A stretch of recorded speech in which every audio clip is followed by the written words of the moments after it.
Audio Jungle.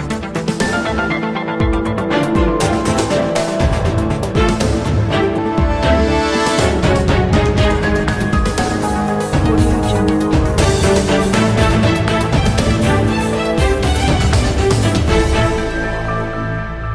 Audio Jungle.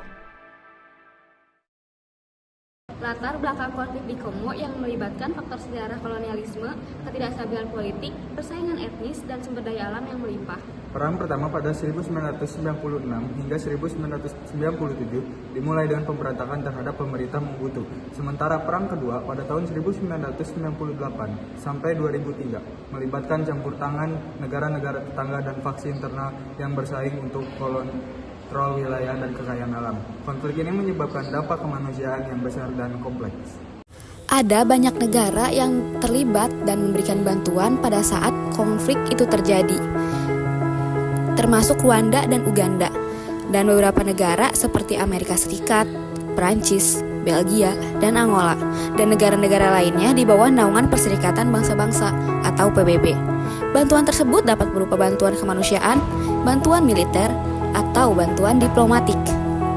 Peran Indonesia dalam konflik di Kongo terutama melalui partisipasi pasukan perdamaian PBB. Sebagai negara yang aktif dalam penjaga perdamaian, Indonesia telah menyumbangkan personal militer dan polisi untuk membantu menjaga keamanan dan stabilitas di Kongo, seperti misi pasukan perdamaian MONUSCO. Selain itu, Indonesia juga berperan dalam diplomasi internasional untuk mendukung upaya perdamaian di wilayah tersebut. Dan negara Indonesia melalui partisipasi dalam misi perdamaian PBB di Kongo berkomitmen untuk mempertahankan netralitas dan tidak memihak pada pihak manapun dalam konflik tersebut. Pasukan perdamaian Indonesia bertujuan untuk membantu menciptakan kondisi yang mendukung perdamaian dan stabilitas di Kongo tanpa menjadi pihak yang terlibat secara langsung dalam konflik bersenjata. Berakhirnya Perang Kongo pertama dan Perang Kongo kedua masih menyisakan serangkaian konflik yang terjadi antara pasukan bersenjata dan pemerintah Demokratik Kongo. Kejahatan manusia yang terjadi di Republik Demokratik Kongo ialah pembunuhan, pemerkosaan, kekerasan seksual, dan penggunaan anak-anak di bawah umur untuk menjadi tentara anak dari kelompok bersenjata, serta penyerangan yang dilakukan pada pemukiman penduduk dan sekolah-sekolah. Peristiwa kejahatan kemanusiaan di Republik Demokratik Kongo telah membawa ICC menjalankan peran mengadili pelaku kejahatan kemanusiaan untuk menghentikan kejahatan kemanusiaan di Republik Demokratik Kongo. Yakin, kedelai hitam paling penting, kandungan kedelainya lebih penting. Kecap ABC, sari kedelainya terbanyak, kecapnya otentik, tampilan menggugah selera. Kaya rasa, bikin keluarga. Kecap ABC. Audio Jungle. Audio Jungle.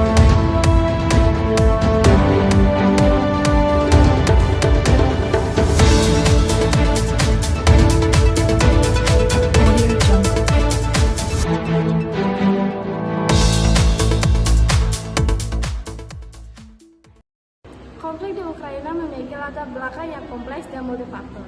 Salah satu pemicu utama adalah ketegangan antara pendukung integrasi Eropa di Ukraina dan pihak yang lebih condong kepada hubungan erat dengan Rusia.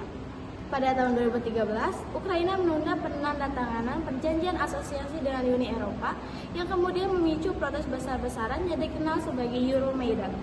Konflik semakin memuncing setelah aneksasi Crimea oleh Rusia pada tahun 2014 dan pemberontakan separatis di wilayah timur Ukraina, terutama Donetsk dan Luhansk. Faktor sejarah, etnis, dan geopolitik juga turut berperan dalam memperumit konflik tersebut. Beberapa negara yang terlibat atau memiliki kepentingan dalam konflik di Ukraina antara lain: yang pertama Ukraina, yang kedua Rusia, yang ketiga Uni Eropa memberi dukungan kepada pemerintah Ukraina, yang keempat Amerika Serikat memberi bantuan militer dan sanksi terhadap Rusia, yang kelima NATO, Organisasi Traktat Atlantik Utara, yang keenam negara-negara tetangga Ukraina seperti Polandia, Rumania, dan Slovakia yang memiliki kepentingan keamanan regional dan dampak langsung dari konflik di Ukraina. Indonesia tidak secara langsung terlibat dalam konflik Ukraina atau memiliki peran yang signifikan dalam konteks tersebut. Indonesia cenderung mengikuti prinsip netralitas dalam konflik internasional dan berfokus pada diplomasi perdamaian. Sebagai anggota PBB dan pendukung perdamaian dunia, Indonesia mungkin terlibat dalam forum internasional untuk menyuarakan dukungan terhadap penyelesaian dalam konflik di Ukraina. Namun, partisipasi Indonesia dalam isu tersebut umumnya lebih terfokus pada upaya diplomasi dan perdamaian secara global daripada intervensi langsung dalam konflik regional tertentu. Konflik di Ukraina masih berlanjut dan belum mencapai akhir yang jelas. Jumlah perjanjian senjata telah dicoba dan perundingan diplomatik terus berlangsung, tetapi situasi tetap kompleks.